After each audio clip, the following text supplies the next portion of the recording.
Gentlemen, welcome back to the Tiege Hanley Starting a Business, Building a Brand vlog. This one, big number, 301. So, how you been? You been good? I've been well. Give you a quick little house update. Last week, Tracy and I had an incredibly stressful meeting with Linda, the architect, Michael, the builder, Matthew, the kitchen design guy, and Kelly, the interior designer, decorator person. All four of them and I and Tracy came together and had a big meeting. The meeting was 3 hours long. It was at Linda's office. And wow, I feel like I was like the whole time, like I felt like I was just like clenched. And the reason is because there was so much like crap and information just being like thrown at me, like and like, hey, do you like this? Do you like that? It's like and then they did like a rendering, a 3D rendering. There was something that I wasn't wild about, and I was like, I don't really like that. And it was an intense meeting. Tracy was, like, oh, I like that, and I'm like, I don't like that. And then she like it was intense, is all I gotta say. And so it was good that everybody got together. But the amazing thing that kind of happened and came out of it is having the whole team kind of there talking, collaborating, and looking at things. It was amazing because the house that we were going to build is going to be a better house because everybody is collaborating. Now, a lot of these people, are staying in their lanes, but it doesn't stop them from making suggestions or, hey, what if you did it that way? Or, hey, I did this at this house. And then like they'd pull up like, a picture and show us and be like, ooh, I like that, or ooh, I don't like that. And so it was really amazing. We have the next meeting scheduled for September 2nd, which is going to be awesome, but I'm just loving this process. Like I love it more and more each day. And each day my wife hates it more and more. And I think she's about to check out. Like she doesn't love doing this. I do. And so I think I'm about to take over. Anyway, that's that. Something else I want to talk about before I get to some of your business questions is give you a quick little update on the company that I started with Antonio Centeno, Eric Banholtz, and Ryan Masters. For you guys that have been around for a little while, we started a company called Area 627. Area stands for Aaron, Ryan, Eric, and Antonio. I like to think that I'm the first day and not the last day. He's missed so many meetings, he's definitely the last day. And 627, helping companies scale from 6 figures to 7. That's how that name kind of came together. And if you guys are interested in you have a business that's doing at least $10,000 a month in revenue, or I think it's like $100,000 a year, we had to set like a parameter, right? We are open to investing in small businesses that are looking to bootstrap it to that next level because we feel that we can bring a lot of value. We also want to basically be a resource and give our input and help. I mean, all four of us have done some pretty awesome things and have a lot of experience that we feel would benefit, some small businesses. We, over the course of the past few months, have looked at a bunch of companies, not as many as I thought we would. Some of the companies have been unbelievable in terms of, man, if I had an extra like 200 grand, I would definitely invest in that. Or if I had an extra, whatever, I'd invest in that. Like there are a lot of these people that are like next level in terms of smart and intelligent. But there's one guy that we invested, let me back up. There was one guy that sent us a message. He follows Eric on social media, and Eric made basically an announcement. Hey, if you're a business that is interested in getting some help, some funding, and looking for sort of a strategic partner, maybe you would be interested in checking out Area 627. Anyway, there was this guy, Brian, that sent an email and sent us all his information, and we met with him. We went over everything, and all four of us, number one, we loved him. He was a really great dude. And you could just feel it, right? The other thing that we loved was his business. Now, do we know anything technically about his business and his industry? The answer is absolutely not. But do we know enough in e-commerce and how e-commerce works in order to help him grow to that next level? And the answer that we all 5 of us, including Brian, came to was yes. So the first company that we have officially funded, like we got the agreements all done, the money has been transferred, we're having meetings. So our first official investment at Area 627 is a company called Dispatch. Dispatch Custom Cycling Components, all right?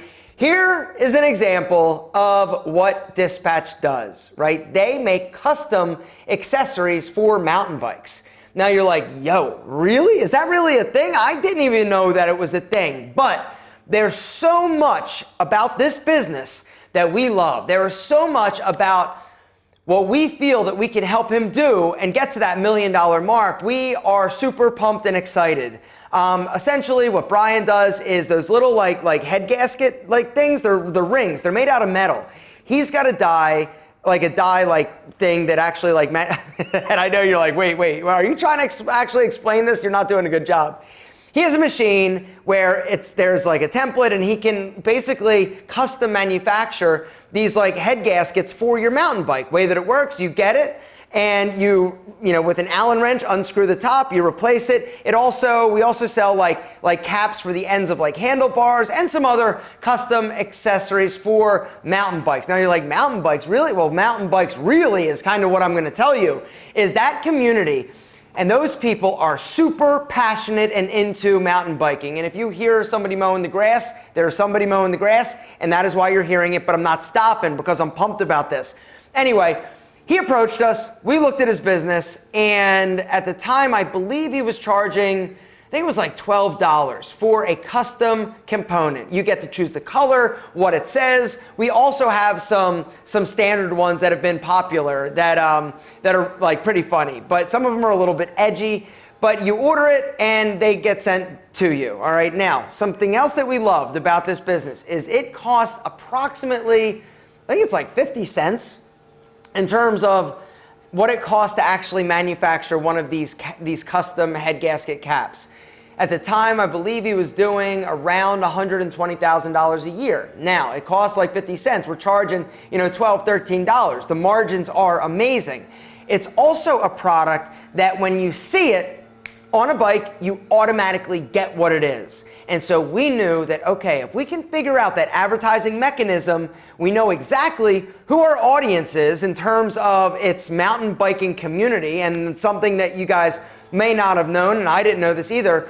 A lot of people that really get into mountain biking in that community are people that are kind of in recovery, or people that are in the process of really improving themselves. And so there's a really close connection that mountain bikers a lot of times have with their bikes. And the other cool thing about mountain biking, it's not a cheap sport, right? To buy one of these bikes, I mean, you're looking at $500 to $2,000. So people in that community are already used to spending money. And so all of us were thinking, if I could pay $15 and customize it, like customize my bike or say something on my head gasket cap every time I look down, it would motivate me, inspire me, or just make my bike custom and different. We think that's pretty cool.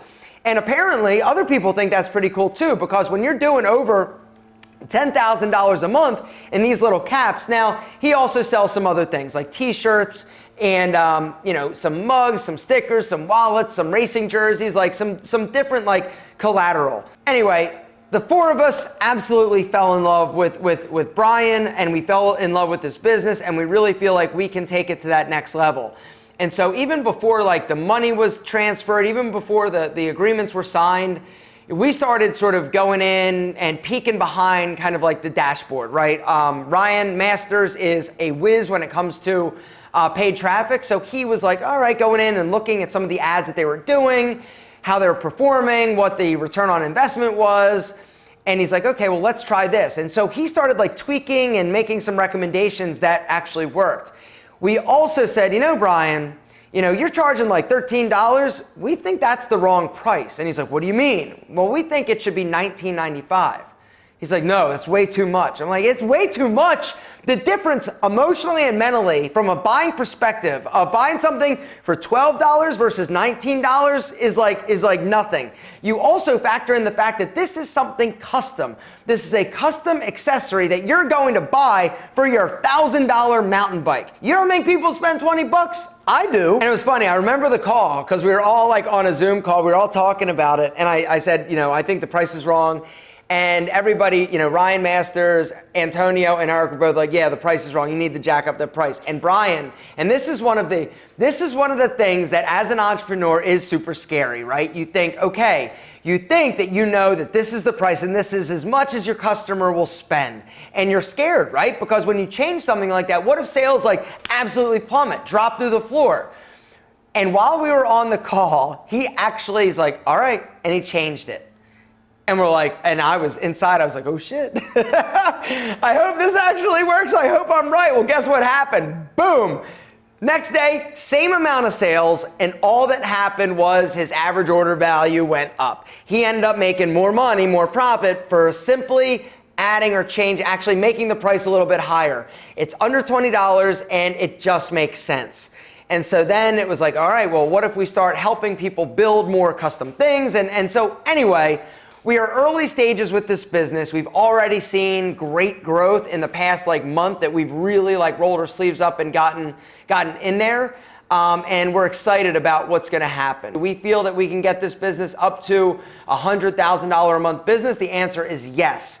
And we are on our way of doing that. And it's going to be incredible to do it. Not for the financial gain that we will get, because yes, we will gain a little bit of money if the business is successful. But the big thing and the reason why we decided to do this and why we wanted to start this fund was to help other entrepreneurs and give them the help that we didn't have. And so it's super exciting. Things are going really well. I'm going to link to it down below, dispatch.bike. Anyway, I'm going to link to it down below, guys. It's dispatch.bike if you guys want to go check it out. If you guys are a mountain biker and want a custom headset cap, you can get whatever you want. Some of them, go and look. Some of them are pretty funny, like un-F yourself and eject button. There's just funny, cool stuff. And another one I love is safety third. It's quirky, it's weird, it's awesome, and we've been loving it. And so it's going to be something that we're going to, invest time, and that's kind of the most valuable asset that the four of us actually have. But it's something that we did invest a little bit of money into the business for a little bit of equity.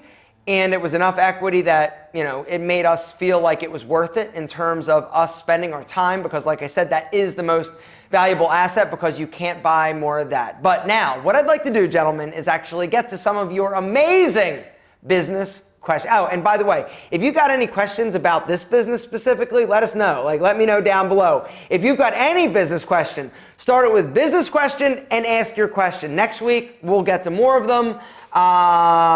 Now let's get to some of them. The first question comes from our friend Dr. Cliff. He says, I own an audiology clinic, and I also have hearing aid manufacturers sponsor on my YouTube channel. That's really cool. Personally, I've received criticism regarding my credibility because I have video sponsors, even though I disclose the sponsorship. How do you handle concerns about your credibility with your sponsorship? The way that I have handled it over the years, you may not have realized, but I do quite a few sponsorships. If you didn't notice, it's because of how buttery smooth the transition and integration. But it's something that when I started, I was super worried about, because when I started, I was I'm an OG of YouTube video sponsors, right? I started a long time ago, before they were really super mainstream. And it really was because my niche, my audience, there were a lot of manufacturers and companies that were like, yo, will you talk about our products, our shirts, our shoes, our ball powders, our grooming tools, whatever it is. And so I got approached super early. And I started doing promotions, and there's only one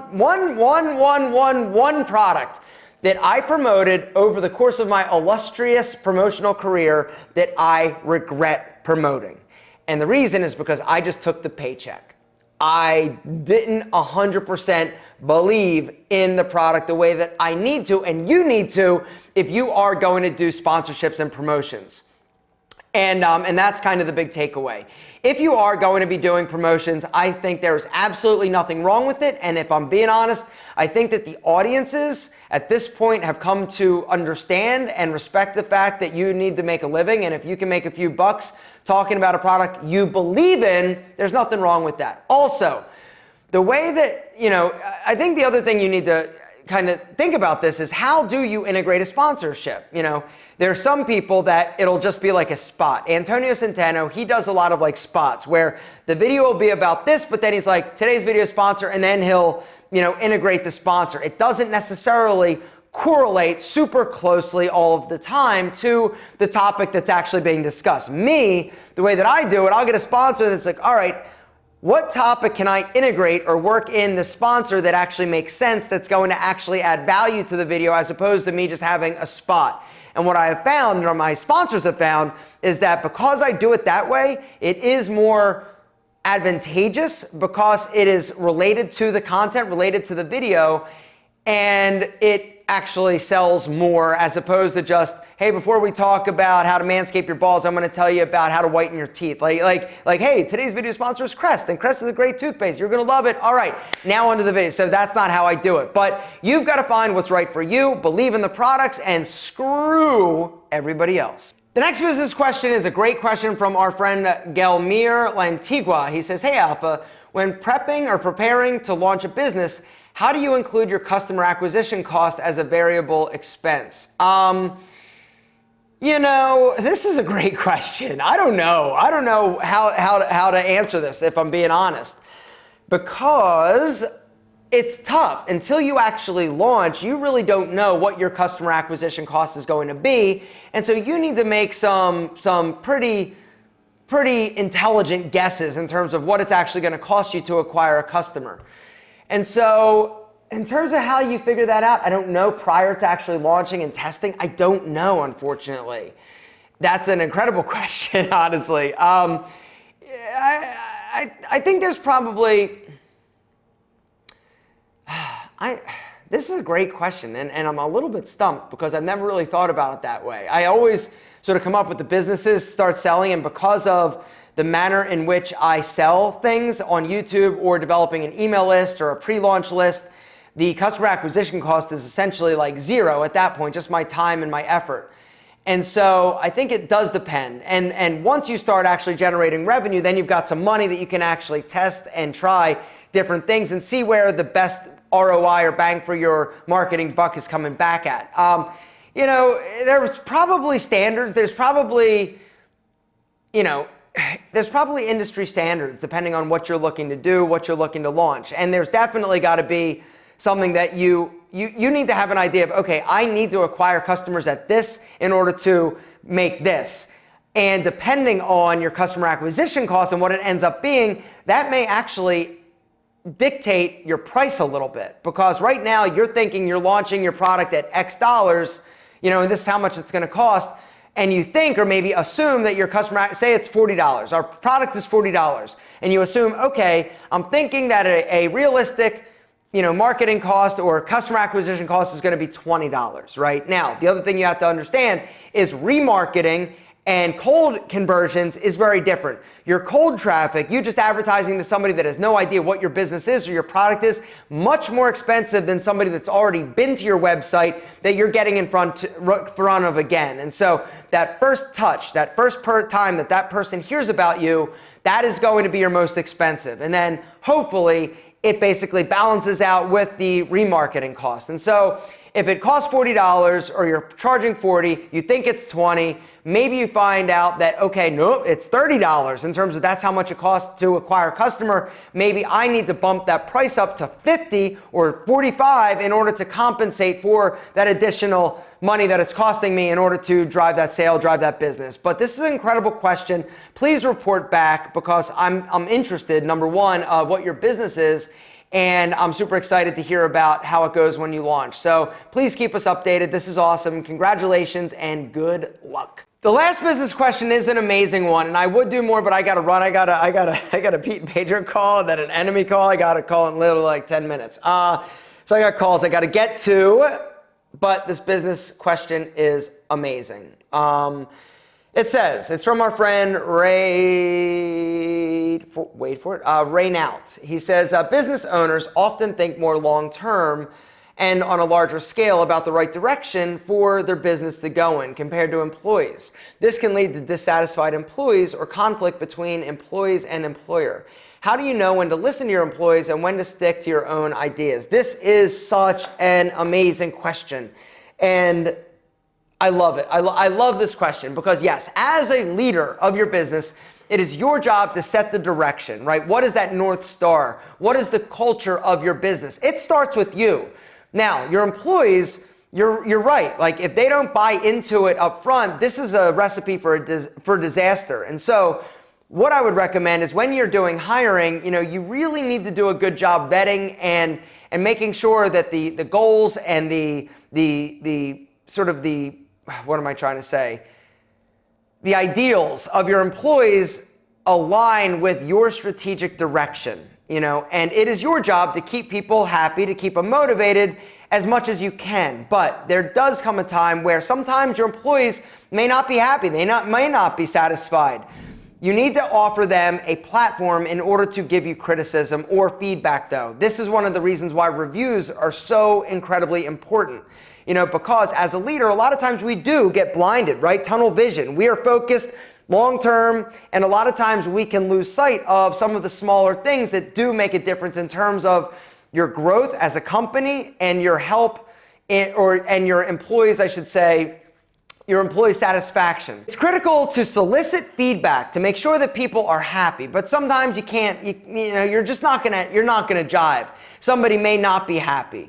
The interesting thing with the job market and millennials and younger employees, they are a lot of times now connecting. Shit. Antonio, I'm filming a vlog. You have anything to say to people? Yeah, I need a favor from you. Can you help me get a haircut this Saturday? Ooh, I don't know. I will report back. Let me run. I got to finish this. All right, thanks, man. All right, bye. We're busy. The salon, like killing it. We just hired 7 new people. Our biggest issue now is parking. Good problem to have. Anyway, employees, yes, sometimes. Anyway, what I was saying is younger people, millennials, are wanting to be more closely aligned with companies that they believe in. And so it's a lot of times the responsibility falls on you to put it out there, set the direction, but also surround yourself with employees that do share your values. And the culture, the corporate culture, it starts here. Have an opportunity for them to give you feedback. Listen to the feedback. If it's feedback, it might not be easy to hear, but it might be important for you to hear. And then if a lot of people say it, maybe it's time to look at yourself, look at your company, look at the direction that you're heading, and then possibly adjust where you need to. But do not be blind to the fact that people are going to have opinions. Some of the opinions are valid. All the opinions are valid. Some of them, though, it's like constructive feedback versus unconstructive or non-constructive feedback. You got to figure out where the line is, listen to the good stuff, hear the bad stuff, but compartmentalize it if it needs to be put back there. Gentlemen, I'm distracted because I literally have 2 minutes. I got to run. But here's the deal. If you got a business question, down below, start with business question and ask your question. Next week, more of your amazing business questions. Gentlemen, thank you so much for rolling with Tiege. Remember, you can go to your dashboard and completely customize your Tiege Hanley system. I'm talking whatever. It's up to you because Tiege Hanley is trying to make you not only handsome, but happy. Guys, thanks for everything. We love you more than our double monkstrap shoes. See you next week.